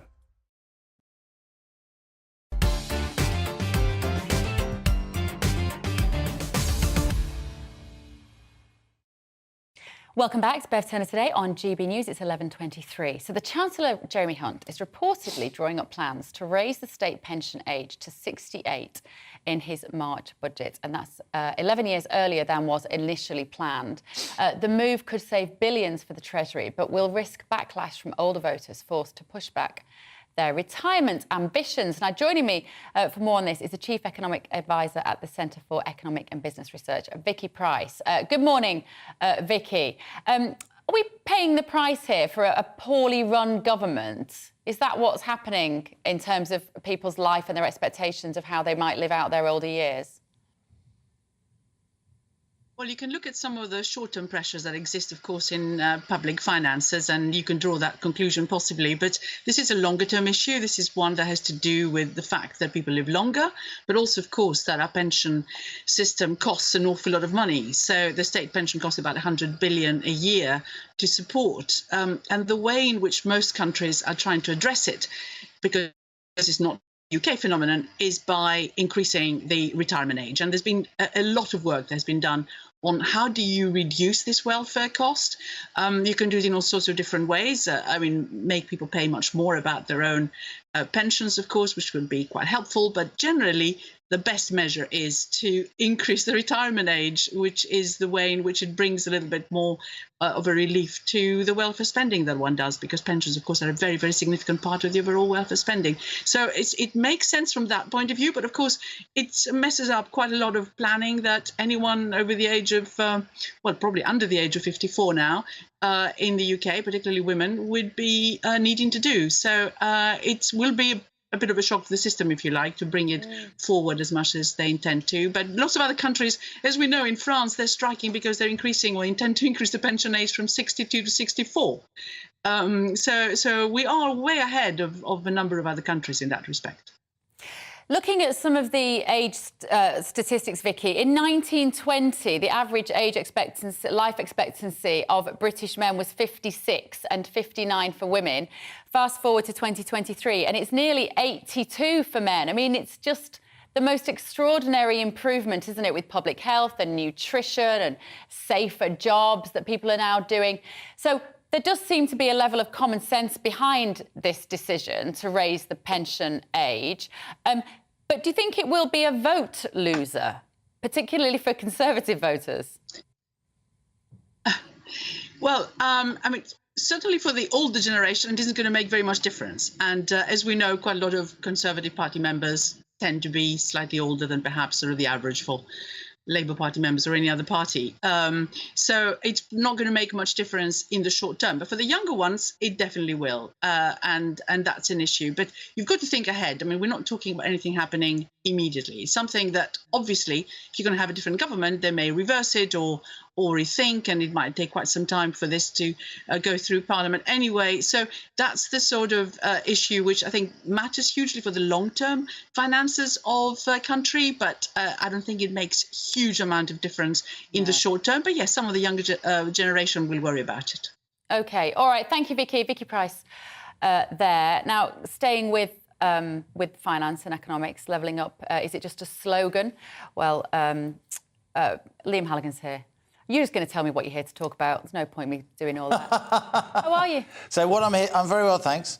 A bit warmer this morning. Only -2 when I got on my motorbike to the station, rather than -7 as it was. You're nearly at retirement age, aren't you, Liam? Thanks for that, Bev. What do you think about this? Is it a sort of obvious, just evolving? We're evolving as a culture where our economics has to reflect that.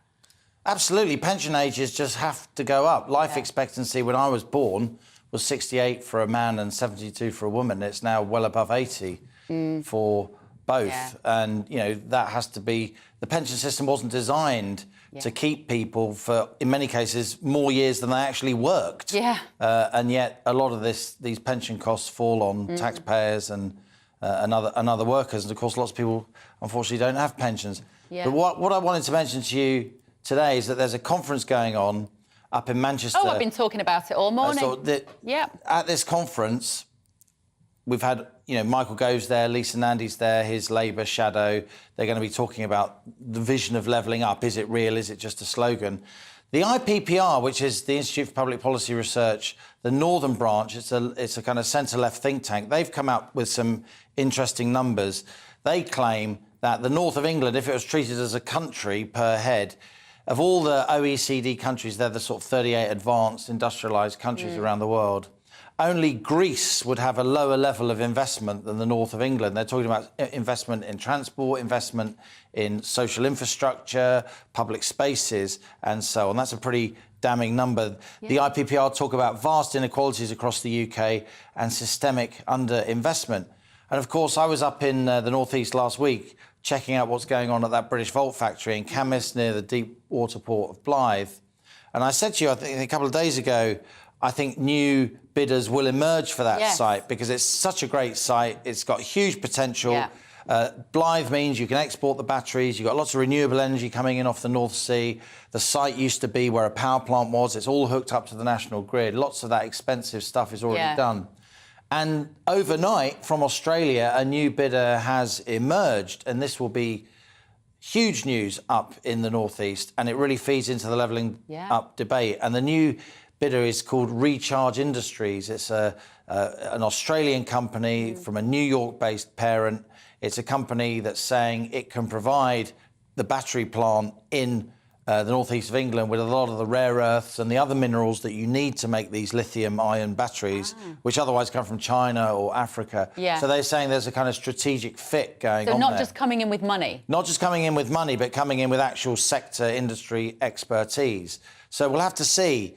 I mean, I do think this factory will be built in Camas, not least because the government really wants it to be built. It is, it will be only the UK's second gigafactory.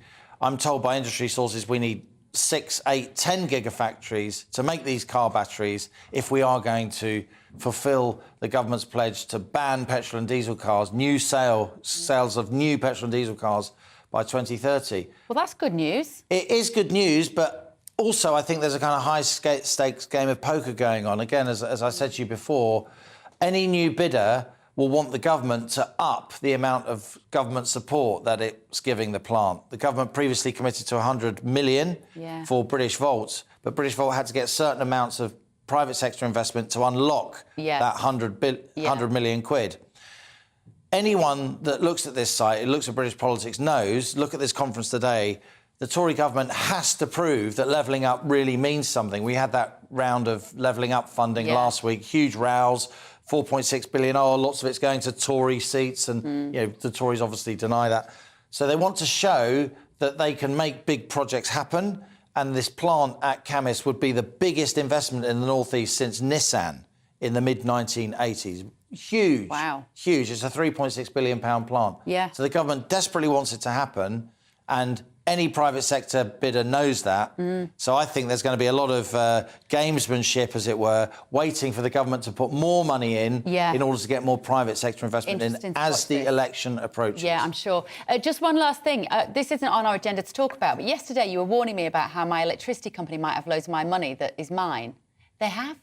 I went back and I checked. Well, I didn't. My mother spent all that yesterday afternoon, inspired by you, on the phone to my energy provider. And they've got about 1,500 quid of my money that they owe me because I've overpaid via the direct debit. That's right. Just sum up for people what's happened and what they could do about it. Well, the electricity companies, particularly if you've got a smart meter, they say, oh, it's all about smoothing your bills and making your finances easier to manage. No, it's all about you, electricity company, having my money that I might need. And I'm not charging you interest. And people need it right now. People need the money, but a lot of the electricity companies are sitting on millions and millions of pounds of people's money. And, they'll deny that there's a problem. Of course they will. What if they go bust? Yeah. Does that money come back? Yeah, but even just if you're struggling to meet your mortgage payments this month, the chances are your energy. And so we're getting energy prices coming down on the wholesale markets, but direct debit's going up. Yeah. And that's partly because electricity companies are taking extra money to try and smooth your bills in the future. Yeah. I mean, I think this whole... Again, the electricity companies deny any wrongdoing, but I think Ofgem, the regulator, should be all over this. I agree. And in the meantime, get in touch with your energy provider and find out what your balance is and whether they owe you some money. Now, after the break, a trans woman guilty of 2 rapes whilst she was a man could be sent to female jail. Do you support that? I'm going to be discussing it with my panel after your morning's news.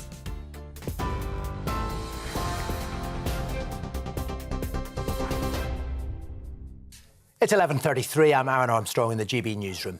Germany's confirmed it will supply tanks to Ukraine and will authorise their re-export from other countries. Prime Minister Rishi Sunak welcomed the decision, saying it will strengthen Ukraine's defensive firepower. Berlin's agreed to provide 14 Leopard 2 tanks and has lifted its veto on allies sending their German-made vehicles. The United States is also poised to supply tanks, at least 30 of its Abrams, providing a boost to Ukraine's ability to counter a potential Russian spring offensive. The Kremlin, though, has described it as a blatant provocation and says Western tanks in Ukraine will burn like all the rest. The Met Police Commissioner says painful stories will emerge as work progresses to rid the force of hundreds of corrupt officers. Speaking this morning, Sir Mark Rowley also apologised to the victims of former officer David Carrick, who pleaded guilty to 49 criminal charges, including 24 counts of rape. He says Carrick should not have been a police officer. I think we failed as investigators, where we should have been more intrusive and joined the dots over his repeated misogyny over decades. And as leaders, our mindset should have been more determined to spot and root out such a misogynist. So, as I say, I apologise to his victims, and I want to say sorry to all the women across London who feel let down by this and whose trust in policing is shaken by this. Rishi Sunak is likely to be grilled about what he knew concerning Nadhim Zahawi's tax affairs and when at PMQs later. The Prime Minister has resisted calls to sack the Conservative Party chairman, but has launched an inquiry after it's emerged Mr Zahawi paid a penalty to settle a multi-million-pound tax dispute with HMRC.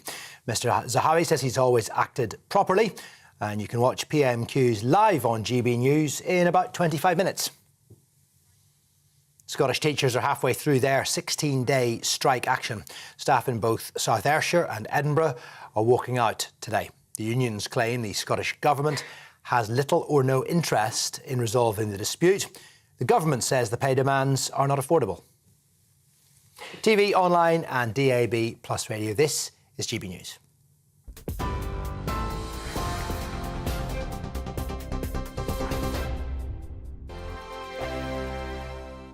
He's the king of breakfast TV and he's back. Eamon Holmes, back on the TV Surprised with me this morning. Even remember my name. I know, it's been 4 months. You have holy water by your bed? Oh, yes. Oh, already to bless. Yeah. Oh, Eamon. Oh.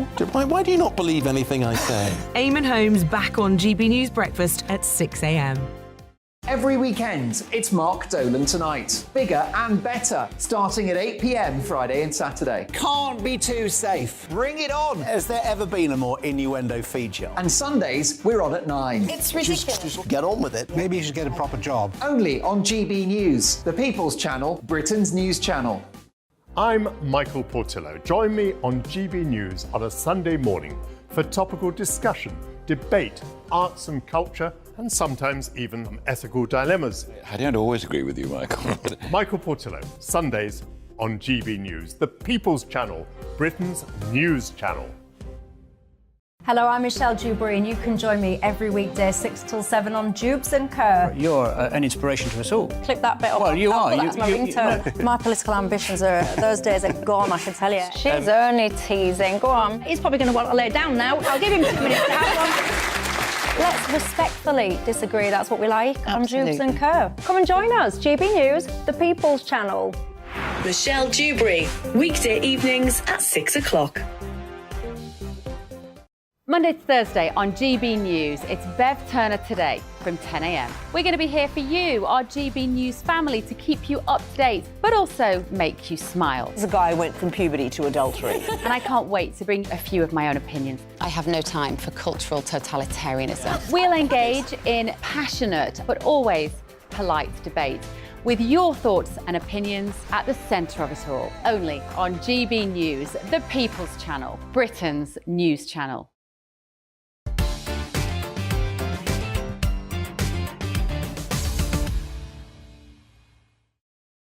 Welcome back to Bev Turner Today. Thank you for joining us. Let me introduce my panel to you. If you've only just joined us, where have you been?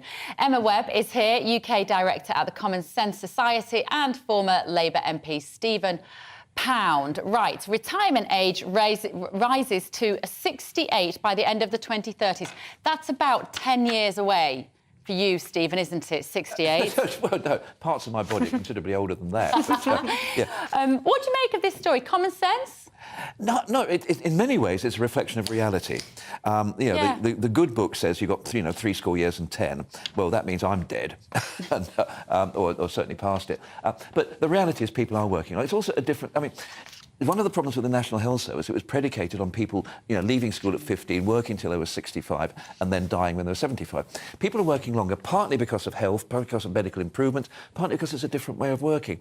But there are so many jobs which are manual, still physical manual jobs. And I weep for those people. Yeah. You cannot expect someone to be carrying a hod full of bricks in their 70s. Yeah. But you can expect someone to be sitting at a computer then. So we're really, talk about levelling up, we're levelling down here and dividing. But it's got real implications for you youngsters. As for me, I can just sit on the sidelines and say, I've got my bus pass. Yeah. Well, last time you were here, Emma, we established that you're not saving for a pension because you're spending too much on takeaways. Now, that was an accusation that was not established. I think you said, I feel seen. So what do you make of this? Because does it just feel like just ages away, not something you have to worry about? No, because I think, as is true of most people, you have older people in your family that you care very much about, and I think that that's a really important point, which is the assumption, partly because the sorts of people who make policies are the sorts of people who work desk jobs, is that most people will be able to work until they are advanced in age. But actually, the truth is that there are a lot of people around the country who are not working jobs that you could do into old age, with health problems and all of the things that come with that. I think that the government think that this is a quick fix because they can get quite literally billions from making just such a small change, or what seems like a very small change. I think to some degree it's probably a slippery slope, because once you do get that quick fix, we'll just push it back by another year. And we do expect that the population is living longer, and so that seems to be justifiable. The assumption is that people will be healthier until much older ages. And I know that there are a lot of young people who do make a good case that the younger part of our population are really bearing the burden of our top-heavy society, top-heavy population, with so many older people, but our birth rates are so low, so we have this sort of triangle system that doesn't make any sense, where we keep having to import people in order to try and pay for everybody else's pensions.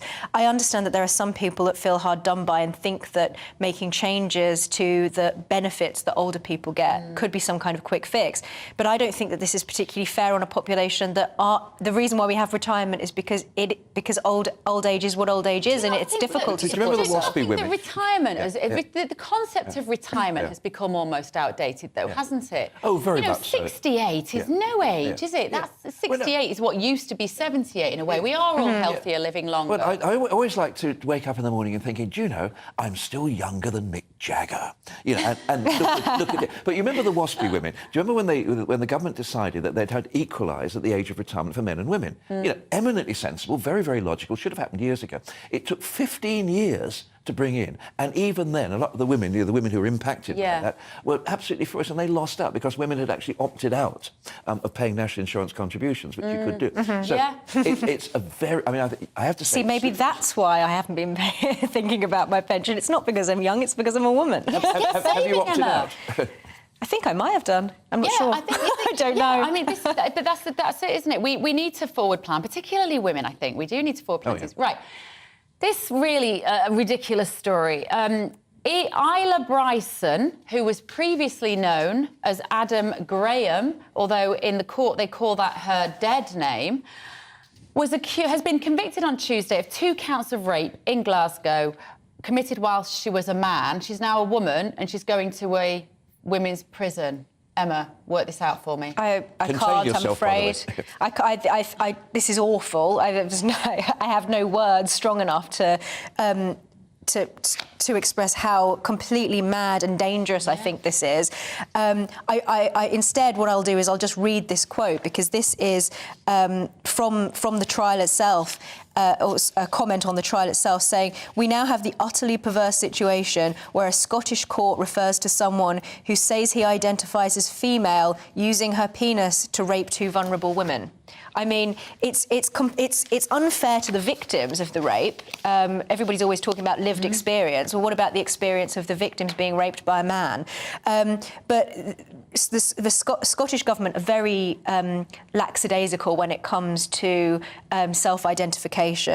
The prison policy, again, makes it easy for inmates to be put in prisons in this way.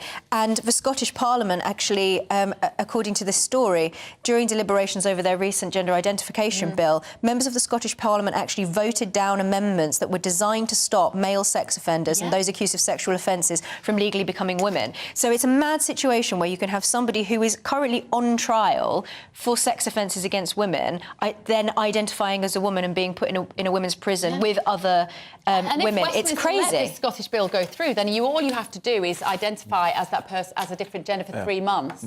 3 months, and then you can... I think that there's a few questions you have to ask yourself. If not there, where? What prison would he be in? And I mean, the thing is, I've been to visit people in prison down in Portsmouth, which is a prison adapted for people over the age of 70. It's all wheelchair friendly because you're elderly prisoners. Yeah. You can, I think, instead of making the prisoners fit the prison nowadays, we seem to be making the prisons fit the prisoners. But ultimately, it depends, if I can say this, whether the meat and 2 veg are still in place. Because if she's completely transitioned, sorry, can I not say that? You can't say that. Oh, sorry. You mean whether they are post-operative? That's. I wish I had said I like the fact that you said, go on. But... I won't repeat it, but whether they are post-operative. No, I think they are not post-operative. Well, have you seen the pictures of her today? Because, I mean, she does look very, very female. And I think to imagine her in a male prison, I think would be very difficult. She has a very distinctive face tattoo, which she covers with the blonde wig. I didn't know that. All I saw was the sort of Lauren Bacall blonde wig over the... Yeah. She said that she'll take any treatment, any medical procedures that the NHS will offer. So I'm presuming that she is not is not post-operative. We don't know, well, she's the motivations for doing this, but you can going to be in the segregation. You can easily imagine a situation where not to say this is this particular person's motivation, but you can easily imagine a situation where someone's motivation would simply be to get themselves into a women's prison. To protect her in a male prison or to protect the prisoners in a female prison. Absolutely. She'll be in the segregation unit.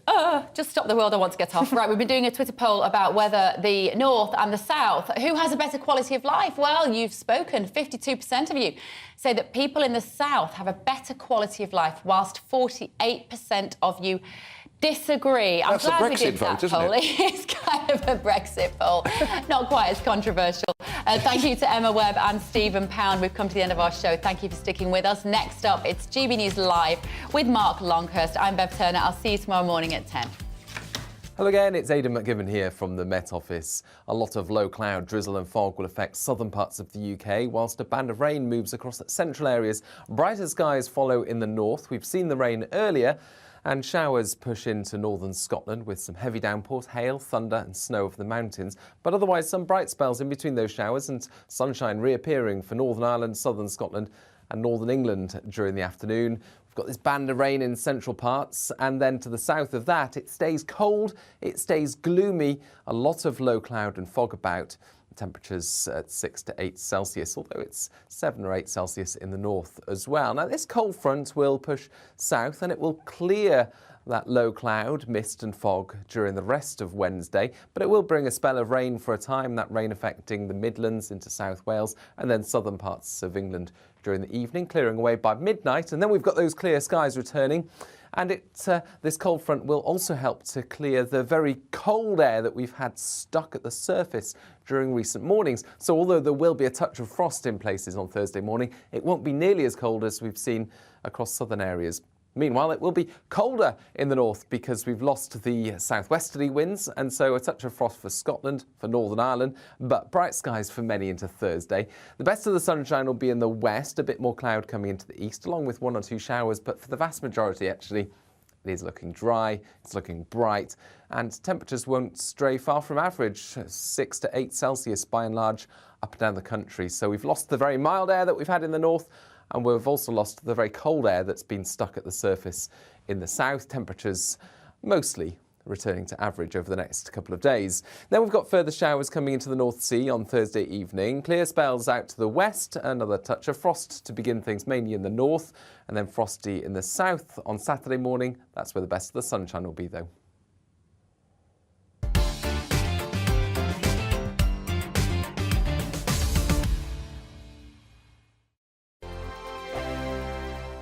I'm Simon Evans. Join me on GB News for Headliners at 11 p.m. What's the scoop? I'll be joined by 2 of the country's top comedians. That's right. As we take a look at tomorrow's newspapers tonight. We're going to get into trouble. If it's a big story, we'll be covering it. Spill some tea on him. There we go. But we'll also have some fun. I wouldn't stick up a bank. My father didn't love me. So anyway, Headliners every night from 11 on GB News, the People's Channel, Britain's news channel. Join me, Patrick Christie's Monday to Friday, 3 till 6. We tackle the day's news agenda like you've never seen before. It's high tempo, high octane, the most controversial topics, and the best guests. You will not be able to take your eyes and ears off it. I'm not afraid to ask the questions that you really want answered. 3 till 6 p.m, Monday to Friday on GB News, the People's Channel, Britain's news channel. Hi, Andrew Pierce here. Join me every Friday lunchtime for a proper no-nonsense debrief of the week's events. With special guests in the studio and the GB News team on the ground, I'll be getting you up to date with news, some intelligent discussion, and my own sharp take. The weekend starts here with me every Friday lunchtime on GB News, the People's Channel, Britain's news channel. I'm Andrew Doyle.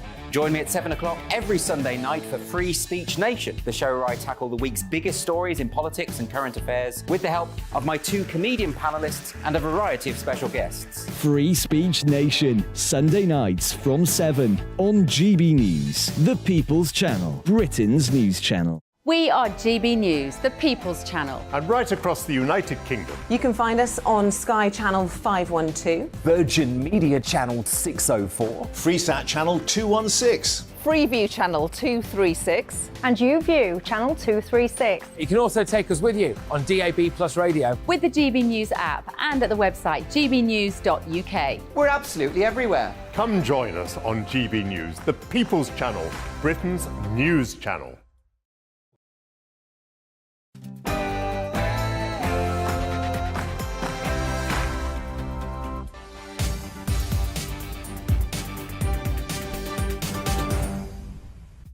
You're watching GB News Live with me, Mark Longhurst, and coming up for you today, of course, it's Prime Minister's Questions. Hence, we're with you a few minutes early. We'll be live at the House of Commons. This is the scene at the moment in the chamber. A little later, the Prime Minister likely to come under pressure, of course, from Labour leader Sir Keir Starmer over that tax row involving the Conservative Party chairman, Nadhim Zahawi. Now, remember, it was only last week's session that Rishi Sunak told the chamber that Mr. Zahawi had addressed the matter in full. However, he's now had to launch an independent investigation after admitting there were questions that needed answering. Well, so far, he's resisted the sacking of his former Chancellor from the position over the £4.8 million tax bill and penalty, of course. But we'll have Prime Minister's Questions live for you here on GB News Live in just under 10 minutes. But John...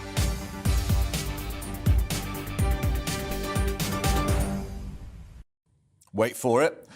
Joining us for today's session is Labour MP for Brent North, Barry Gardner, and also Conservative MP for Elmet and Rothwell, Alex Shelbrooke. So we have North and South represented, which is interesting in itself, gentlemen, because, of course, as well as PMQs, we've got this Convention of the North, as it's called, meeting in Manchester, a gathering of business, politics, civic leaders to talk about levelling up the North-South divide. I think I'm right in saying, Alec, that you were actually a councillor in Leeds. I was, as well? yes. Yeah, 04 to 10. So this is perhaps a bit closer to your heart than it would be normally for a Westminster MP. Yes, I mean, obviously, my constituency is my home. I've lived there my adult life. So being on Leeds City Council and now an MP obviously does make a huge difference to what you think. And I think one of the key things that's getting slightly overlooked in the whole debate that's taken part about levelling up is the huge amount of investment that's going into the East-West railways.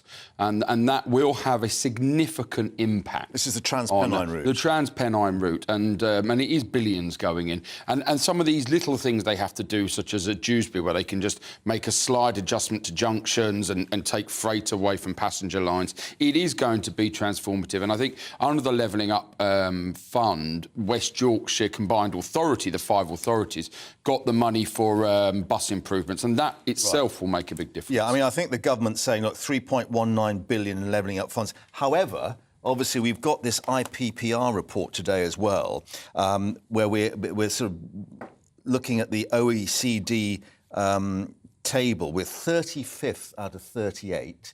The North, in particular, doing so badly that productivity is £7 lower per hour than the rest of England. And the fact that really to actually get our productivity up, some 397 billion should be invested, the IPPR believes. Yes. Look, it's not just the investment, I think, Mark, and investment's